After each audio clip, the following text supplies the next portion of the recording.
Another day, another terrible terrorist atrocity in France. This time in Nice, targeted a church, three people killed, and the attacker had apparently come from the port of Bari in Italy. Nice, of course, has experienced terrorism before. It was the scene of the terrible truck attack in 2016 with 86 killed. Um, and apparently, one of the victims in today's attack was beheaded. As always with these things, need to be a little bit cautious as to the details, but it is being called a terrorist attack, and rightly so. The attacker had apparently shouted Allahu Akbar. It seems very plausible that this was a response to the heightening rhetoric coming from Islamist leaders in various parts of the world against the Republic of France, and it's a disgrace. Three particular leaders come to mind. There are others, but these three have been particularly vocal. They are Imran Khan, Prime Minister of Pakistan, Recep Tayyip Erdogan, President of Turkey, and former Prime Minister Dr. Mahathir Mohamed of Malaysia. All three of these men have shamelessly downplayed Islamic extremism while simultaneously promoting a false victimhood narrative against the West. As an example of this, this is what Dr. Mohamed came out with a few days ago from his Twitter account. Point 12. I don't know what the other 11 points are. I got this in a link. Muslims have a right to be angry and to kill millions of French people for the massacres of the past. This is what Dr. Mohamed has come out with. Now, Mahathir Mohamed is a very thin-skinned demagogue, and so are his supporters. When a Newsnight interview was asking him questions about his attitudes to anti-Semitism, which is downplayed, he tried to reverse it and talk about so-called Islamophobia. But he also accused the journalists of bias. His supporters then got into attack dog mode and verbally, at least online, took issue with the reporter. I can't remember if it was Stephen Tucker or someone else, but it was on I think it was the Hard Talk segment a few years ago, which is known for tough questioning. That's what it's about. It's about holding power to account. Clearly, Dr. Mahathir Mohamed's supporters cannot tolerate criticism. They don't understand the point of a free press, which isn't really surprising given the nature of Islamist thinking. And make no mistake about it, I think there's this tendency to see Muhammad as a sort of elder, respected elder statesman. I see him as a demagogue, as a hate monger. He stirs up hatred against Western countries. He is a demagogue. He's an Islamist apologist. Pakistan, Imran Khan stood at the podium at the UN and lectured Western countries on Islamophobia. He said, if Islam is always presented in a negative light, how can Westerners tell the difference between moderate Muslims and radicals? What Khan is failing to recognize is that the onus is not on the West to change its perception of Islam. The onus is on Muslims to recognize Islamic extremism. And for a Pakistani Prime Minister to point the fingers at anyone is pathetic.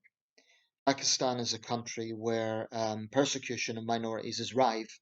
The Asia Bibi case is just one example of this. There are many others.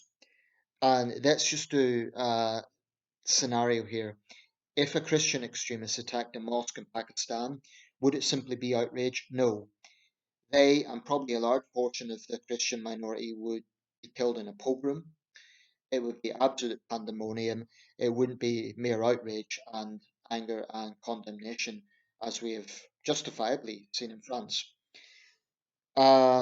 And then we come to Recep Tayyip Erdogan in Turkey, another rabble rouser who constantly stirs up animosity against Western countries and the false victimhood narrative. This is a man who, on the anniversary of the Battle of Gallipoli, a battle where many Anzac French British troops, along with thousands of Turks, fell. One of the most important battles of the First World War, which Kemal Ataturk is quoted as saying, he may or may not have said it, but it's quoted as saying, now all the Mehmets and Johnnies lie together. And Erdogan uses the anniversary of Gallipoli um, to attack Australia and to demonize Australia. The man's a demagogue and a tyrant. He's also an Islamist. What do these three have in common? All three push a false victimhood narrative that Muslims are somehow persecuted in non-Muslim lands, such as France. It's true that French secularism is very pronounced, but if French Muslims were being persecuted, there wouldn't be any mosques in France. They wouldn't be able to go to their mosques. They wouldn't be able to worship. Whilst there has been a crackdown on some mosques that have turned a blind eye to extremism, it is not the case that there's systematic persecution of Muslims in France, and definitely not in Britain either. If we look at Europe's five deadliest terror attacks of the last 20 years, taking the top five as an example, the first was the Madrid bombings of 2004, 191 killed. The second deadliest was the Paris attack of November 2015, 130 killed. This isn't including the hundreds wounded. The third deadliest, the Nice attack of 2016, 86 killed. The fourth deadliest was the Norway attack of 2011, in which 77 were killed. And the fifth deadliest terrorist attack in modern European history was the London bombings of 2005, 52 killed. Now, of those five attacks, four of them were Islamist in nature, either ISIS or Al Qaeda. One of them, the Norway attacks, was of course at the hands of a neo-Nazi extremist. That's the exception. Far more people have died in Europe from Islamist terrorism than from far-right terrorism, and that's a verifiable fact if you look at the data. So that doesn't mean that it should be a competition. They're both a problem, but it does counter this victimhood narrative that the likes of Khan, Erdogan, and Mohamed put out. And I say they have blood on their hands for what's happened today. They may condemn the attack, but they've got blood on their hands for riling up sentiments against France and the French people. Particularly Mohammed, he's literally said it's justified to kill millions of French people. He should be hauled over the coals for that. And another point about these hypocrites, they're not only demagogues, they're also hypocrites.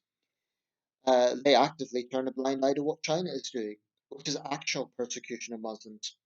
Over 1 million people held in concentration camps in Xinjiang. So the rot of this runs very deep.